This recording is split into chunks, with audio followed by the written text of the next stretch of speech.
Сәлем, сізді менің парақшамда көріп отқаныма шын жүректен қуаныштымын. Менің парақшама жазылғаныңызға үлкен рахмет. Біздің сабағымызды бастамастан бұрын бірінші танысайық. Мен өзімді таныстырып өтейін. Менің есімім Ержан Айкешевпін, кәсіпкермін, гэллоп тесті бойынша экспертпін. 2021 жылдан бері осы әлемдік деңгейдегі ең мықты психометриялық тесттердің біреуі гэллоп тесті бойынша жұмыс жасап келе жатырмыз. 2024 жылдан бастап сезімдер трансформациясы, алақтаумен қарым-қатынас құру атты тренингтердің авторымын. Және осы уақытқа шейін 8 жылдың көлемінде адамдармен жұмыс жасап келе жатырмыз, мұғалім есебінде жұмыс жасадық деген сияқты. Және осы уақытқа дейін 10 мыңнан астам шәкірттерді тәрбиеледік. Соңғы жылдары ең көп жұмыс жасап келе жатқан адамдар олар әйелдер және қыздар. Және 2024 жыл аяқталған кезде өзіме бір анализ жасадым, статистика жасадым. Сол кезде өте көп данныйлар шықты, сонымен бірінші сіздермен бөлісейін, одан кейін біздің сабағымыздың негізгі тақырыптарына көшетін боламыз. Біріншісі, оказывается, 2024 жылы мен 417 адамға жеке консультация өткен екенмін. Екіншісі, 16 буткемпта, естімеген болатын болсаңыз, Алматы қаласында, Астана және Шымкент қалаларында 4 күндік мышление бойынша буткемп болады. Сол жерде 16-сында спикер болдым. 90 адаммен топтық наставничество жұмысын жасадық, одан кейін 20 адаммен жеке жұмыс жасадық. Себебі жеке жұмыс ол 3 ай мен 1 жылдың көлемінде болады, және 2024 жылы тек қана 20 адаммен ғана жұмыс жасауға мүмкіндік болды. 1263 адамға офлайн тренинг өткізген едік. Ол алақтаумен қарым-қатынас құру және сезімдер трансформациясы тренингтары. Және 760 адамға онлайн эфирлер өткіздік. Осы бүкіл жасаған жұмыстан кейін 2024 жылдың соңындағы жасаған бір анализдің негізінде өте көп адамдарда екі түрлі проблема бар екенін көрдік. Ол бүкіл тіпті проблемалардың астындағы ең негізгі проблема екеуі ғана болғандығына көзіміз жетті. Және адамдармен жұмыс жасау барысында да сол нәрсеге көзіміз жетті. Тура сол сияқты жекеде жұмыс жасаған адамдардың бір мысалдарын көрсетейін. Мүмкін сол адамдар сіздерге жақын болатын болса, сізге ұқсайтын болатын болса, мүмкін сіздерге де пайдалы болып қалады деген үмітпен. Біріншісі, ол Мажан ханымның нәтижесі. 2024 жылы мемлекеттік бағдарлама бойынша бір үй алады. Одан кейін BI-дан екінші үйін сатып алады. Одан кейін 2024 жылы BI-дан тағы да бір үй сатып алады. Сол қатеріне келген кезде, қазір өткенде ең жақын уақытта сұрасам, оказывается, ол 5 үйді бір жылдың ішінде сатып алған екен. Бұл аспаннан түскен нәрсе емес, ол тым бай емес, ол тым бір ақшасы тасып барқан адам емес, бірақ өзімен жұмыс жасаудың нәтижесінде, оны тоқтатып тұрған бағана проблемаларды шешудің нәтижесінде осындай жағдайға жетіп жатқан жайы бар. Одан кейін сол нәтижелердің арқасында уже BI компаниясы өзін осындай үлкен форумдарға спикер есебінде шақыра бастады. Жолдасымен Евротурға барып келді. 37 жасына шейін, оказывается, шетелге шықпаған екен. 37 жасында осылай бірінші рет бірден Европаның бірнеше қаласына, бірнеше мемлекетіне автотурмен саяхаттап келген болатын. Және ең маңызды нәрселердің біреуі, оған күйеуі мынау автокөлікті сыйға тартқан болатын. Опять же, өзімен жұмыс жасаудың арқасында. И оказывается, 2024 жыл мен 2025 жылдың аралығында бір жылда бұл кісі Мажан ханым 119 миллион табыс жасаған екен. Бұл бір ипысында және екінші ипысында 180 миллион теңге. Енді 5 квартира алу деген оңай емес, иә. Одан кейінгі тура сол сияқты, енді бұл тұрмыстағы кісі, тұрмыстағы ел, тура сол сияқты енді тұрмыстағы емес, қыздар болуы мүмкін, жұмыс жасап отқан қазіргі таңда қыздардың случайында өте көп алға ұмтылу бар, олардың дамуы бар деген сияқты. Сол сияқты бір компанияда найм болып жұмыс жасайтын, роб болып жұмыс жасайтын, руководитель отдела продаж болып жұмыс жасайтын Зухра деген қызбен тоже жұмыс жасадық. Ол ата-анасымен, енді қазіргі кездегі ең үлкен проблемалардың біреуі, мен түсінбейді, жақсы көрмейді, ренжимін, анау деген сияқты нәрсе айтылып жатады. И Зухраның ең үлкен нәтижелерінің біреуі, ол ата-анасымен отношениесі дұрысталып, оларға просто қызы бола бастады.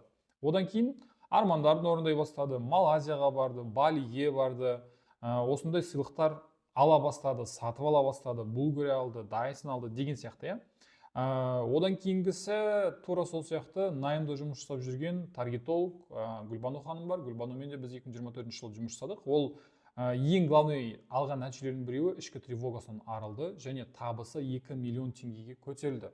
Бұл бизнесмен емес, бұл бір шаруаны айналдырып жатқан адам емес. Бұл кәдімгі таргетолог есебінде, фриланс есебінде жұмыс жасап жатқан, спокойно сондай деңгейге жетіп жатқан адамдар. То есть точка Б-сында біз осындай нәтижеге жеттік. Ата-анасын Турцияға алып барды, бұл да Бали мен Малайзияға саяхаттап келген болатын.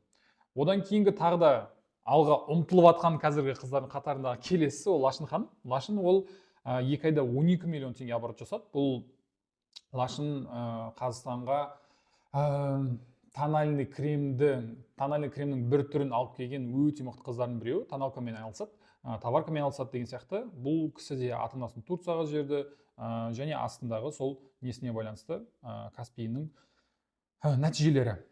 Одан кейін психолог ханыммен жұмыс жасадық. Әсем ханым детский психолог, өте мықты психолог. Бұл кісімен жұмыс жасағаннан кейін барып алған нәтижеміз, бұл кісі айтатын, мен үлкен чекке сатқым келеді деп. Бұл ай сайын 500 мың, 600 мың, 700 мың деген сияқты табыс табатын, бірақ Әсем ханым бір чекпен сондай нәтижеге жете алмады. Бірге жұмыс жасау арқасында, Құдайға шүкір, бір чектің өзімен 500 мың теңге табатындай дәрежеге жетті. Блогын жүргізе бастады, Москваға обучениеға барып келді деген сияқты нәтижелер. Бұлардың барлығын айтып отқан себебім, мүмкін сіз осы адамдар сияқты қазіргі өміріңізде таргетолог немесе бір наймда жұмыс жасап жатқан, немесе отбасының тұрмыстағы әйел шығарсыз. И сізге сол нәрсе жақын болу үшін осындай нәтижелерді айтып жатырмын. Бірақ та бұлармен жұмыс жасау барысында бізде мысалға әртүрлі проблема бар ғой. Қарызға кіріп кеттім, өзімді таппай жүрмін, күйеумен, ата-анаммен немесе енеммен қарым-қатынасым онша емес болып жатыр, балаларымның алдында кінәлі сезінемін, мына адамдардың алдында кінәлі сезінемін, өзіме не керек екенін білмеймін деген сияқты мың түрлі проблемалар бар қазіргі заманда. Кредитім, қарызым бар деген сияқты. И бүкіл сол проблемалардың астында екі-ақ проблема бар.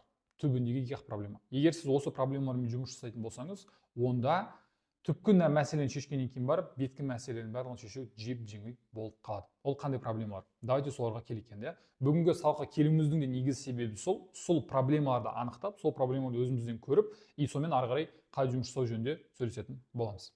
Олардың өмірінде екі үлкен проблема болды.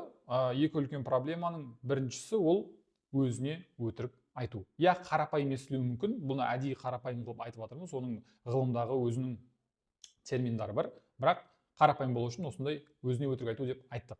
И өзіне өтірік айту неге? Потому что біздің миымыз бір мақсатқа жете алмай қалған кезде күйіп кетпеу үшін, жанып кетпеу үшін, қайтыс болып кетпеу үшін, өліп қалмау үшін өзін қорғайды. И сол қорғаған кезде өзіне өтірік айтып бастайды.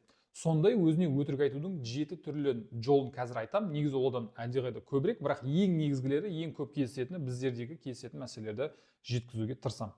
Біріншісі ол сублимация. Мидың қорғаныш механизмдері деп айттым. Өзіме өтірік айтудың түрі ол сублимация. Сублимация деген сөз ол мен былай түсіндірейінші. Например, бір қыз бен жігіттің танысу есебінде түсіндірейін.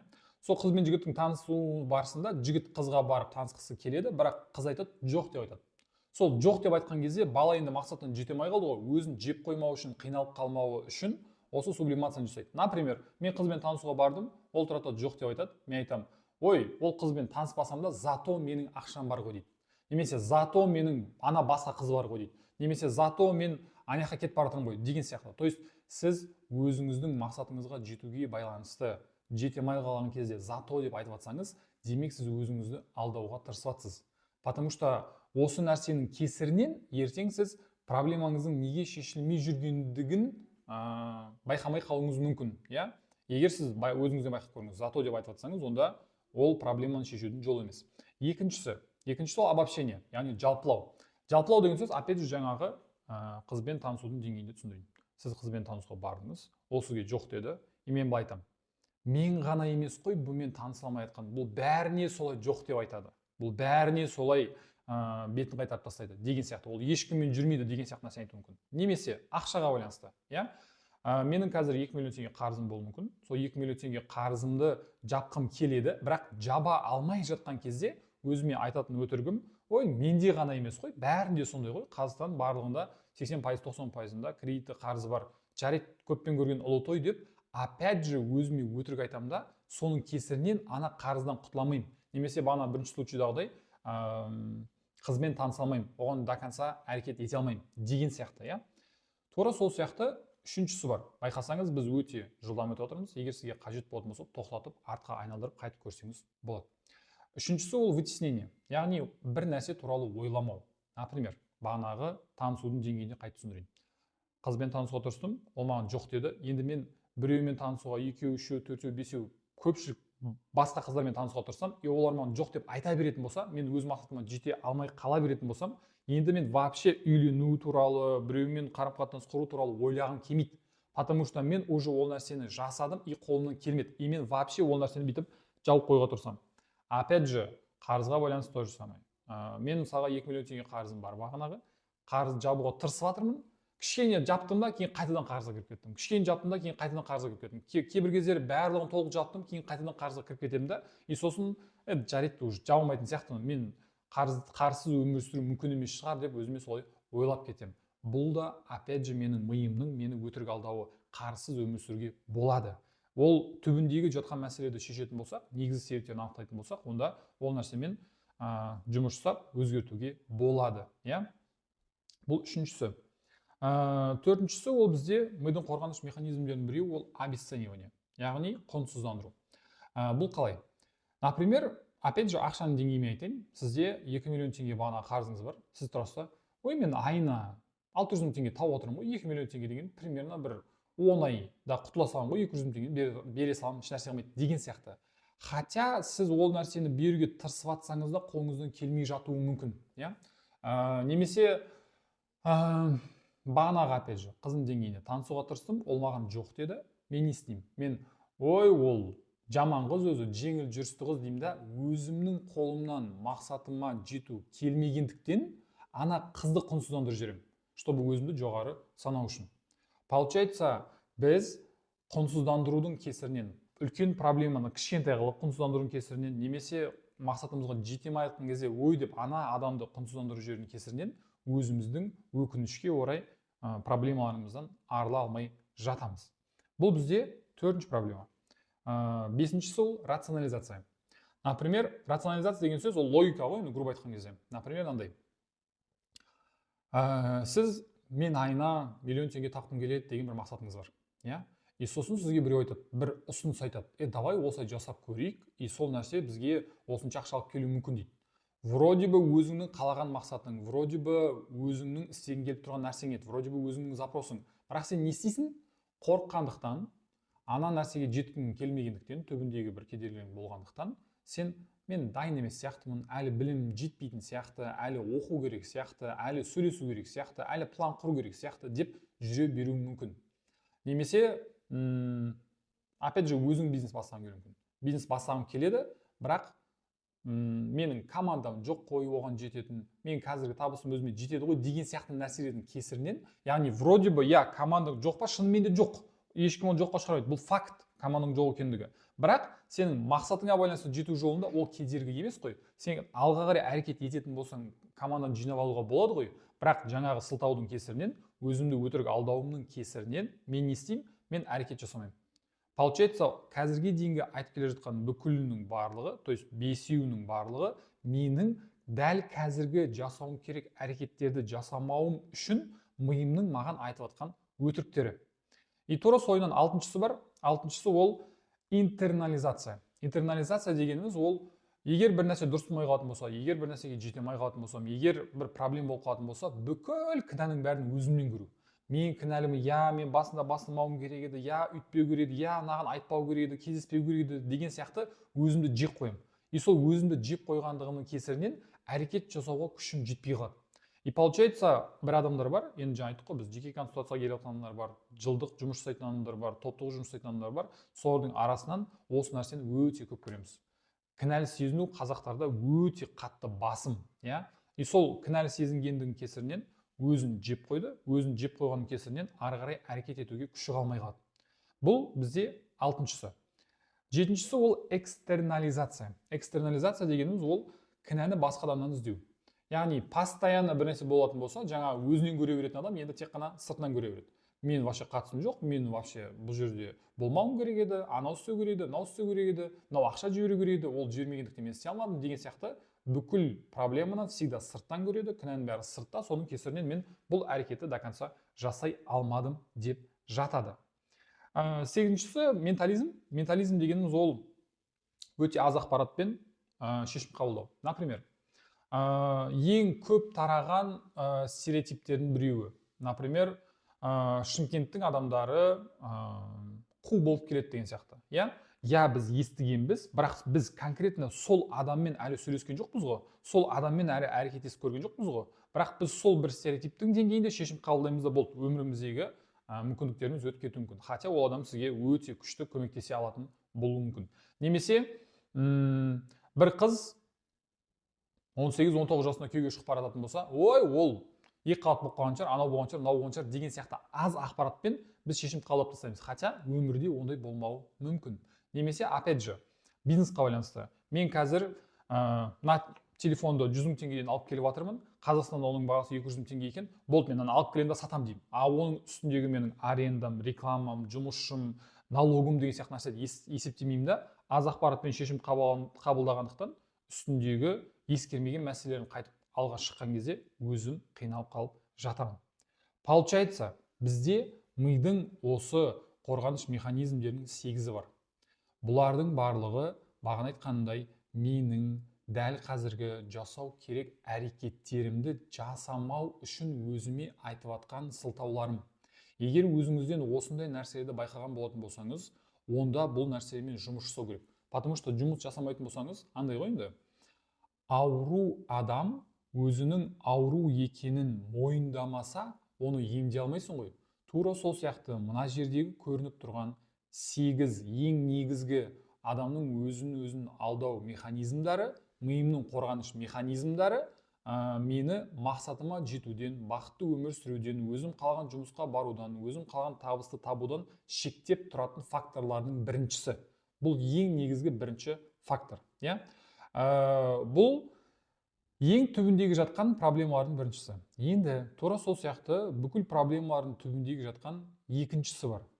Бүкіл проблеманың түбіндегі. Бағана қарыз, кредиттен түбіндегі екіншісі ол өзі туралы жаман ойлау. Яғни адам егер өзі туралы жаман ойлайтын болса, ол 100 жерден әрекет ететін болса, 100 жерден уәде беретін болса, 100 жерден бір нәрсе істеп жататын болса да, ол мақсаттарына өкінішке орай жете алмайды. Неге? Потому что адам ол бір тек қана денеден тұрмайды. Оның ішіндегі жаны бар, сезімдері бар, жүрегі бар, ар-ожданы бар деген сияқты. Енді адам ар-ождан деген нәрсесі, ішіндегі алақталған салып қойған нәрсесі, ол сигнализация сияқты жұмыс жасайды. Егер мен дұрыс емес бір әрекет жасайтын болсам, дұрыс емес деп оны сигнализация беріп тұрады. Мен оған назар аудармай ары қарай кете беретін болсам, онда адам өз туралы бір шешім қабылдайды. Например, мен бір нәрсені ұрладым, ар-ожданым айтты, ей, дұрыс емес қой деді. Мен көзім жұмды, ары қарай кете бердім. Ол нәрсені орнына қайтып қоюға тырыспадым, қатемді мойындауға тырыспадым. Сол кезде енді мен өзім ешкім көрмесе де тіпті ол ұрлағанымды, мен өзім жайлы бір шешім қабылдаймын. Мен жаманмын ғой, мен ұрымын ғой деген сияқты. Енді адам өзі туралы ойы жаман болып тұрған кезде, адам өзі туралы жаман ойлап тұрған кезде, ол қалай өзіне жақсы нәрселерді позволять етеді. Ол қалай өзіне жақсы нәрселер келе жатқан кезде олар қабылдайды, олар қабылдай алмайды. И ол нәрселерді ішінде өзі туралы ойы жаман болып тұрған кезде, сырттан бір жақсылық келе жататын болса, онда неше түрлі логически соған дәлелдерді айтады. Мысалы, жұмысы жүрмей қалатын болса, ой, оны таргет атпай қалды дейді. Ой, ана команда дұрыс жұмыс жасамай қалды. Ой, ана отдел продаждағылар әрекеті дұрыс жасамайды деген сияқты. Вроде бы ол жақта да не болуы мүмкін, қателік болуы мүмкін, бірақ түпкі негізгі себебі ол адамның өзі туралы жаман ойы. Это андай ғой енді, біздің бессознательныйымыздағы жатқан нәрсе, и біздің бессознательныйымыз 95% болғандықтан, біздің сознаниямызға по-любому кері әсерін тигізіп жатады. И сол 95%-не мен жаман болатын болсам, мен өзіме жақсы нәрселерді позволять ете алмаймын. Жақсы нәрселер келетін болса да мен тебем, жоқ, мен лайық емеспін. Әйелдердің, қыздардың случайындағы ең көп еститін нәрселердің біреуі, мен бұл нәрсеге лайық емес сияқтымын. Мынандай нәрсе болады да, например, бір қыздар айтады, тұрмысқа шыға алмай жүреді. Блин, тұрмысқа шыққым келеді, мен осындай жігіт кездестіргім келеді, андай келеді деп айтады да, и соларға айтатын нәрсем. Хорошо. Енді сенің ойыңдағы идеальный жігіт бар деп есептейік. И сол жігітке сен келді деп есептейік. Сол келген кезде сен соның қасында өзіңді лайықты сезінесің ба? Сен өзіңді достоймысың ба соған деген кезде? Жоқ, как будто бір түрлі сияқты, как будто ыңғайсыз сияқты, как будто мен соған лайық емес сияқты болып тұрмын дейді да. И получается, осындай нәрселер, түбіндегі жатқан нәрселер, вроде бы қолмен, әрекетімен жасалатқан мақсаттарыма өкінішке орай жеткізбейді. Получается, біздің бағанағы қарыз, кредит, өзім таппай жүрмін, қиналып жүрмін, бизнес жасағым келеді, бірақ неден бастарымды білмеймін, қарым-қатынаста проблемалар болып жатыр, кінәлі сезінемін, өзімді жаман сезінемін, ата-анамен қарым-қатынасым дұрыс емес, балаларыммен проблема болып жатыр, күйеуіммен түсінбейді деген сияқты проблемалардың барлығының астында осы екі ғана проблема жатыр. Біріншісі, өзіме көп өтірік айтуым, өзіме көп өтірік айтқандығымның кесірінен мен проблеманы көрмеймін. Проблеманы көрмесең, значит, еш нәрсе шешудің қажеттілігі жоқ. Болды, сонымен ары қарай өкінішке орай жалғаса береді. Екіншісі, адамның өзі туралы жаман ойлауы. Ал өзі туралы жаман ойлауы өткен шақтағы жасалған дұрыс емес әрекеттердің негізінде қалыптасады. Жеткізгім келген нәрсе осы. Егер сіздер осы өміріңізде осындай проблемаларды анықтаған болатын болсаңыз, егер сіздер де жаңа жоғарыдағы айтқан қыздар, келіншектер сияқты мақсаттарыңызға жеткіңіз келетін болса, онда қазір сіздерге инстаграмнан форманы жібереді. Сол форманы толтырыңыз. Сол форманы толтырған адамдардың арасынан мен 3 адам таңдаймын. Сол 3 адамға тегін диагностика жасайтын боламын. Сіздің проблемаңыз не? Именно сізде қандай нәрсе болып жатыр? Сіздің проблемаңызды қалай шешуге болады деген сияқты нәрсеге байланысты 3 адамды таңдап сөйлесетін боламыз. Ол 0 теңге тегін, еш уайымдамаңыз. Дәл қазіргі жасайтын әрекетіңіз тек қана сол форманы толтыру. Егер сізге қандай да бір себептермен келмей қалатын болса, онда маған форма деп жазсаңыз болады, мен сізге оны жіберетін боламын. Құдай қаласа, жақсы осындай кездесулерде тағы да кездескенше.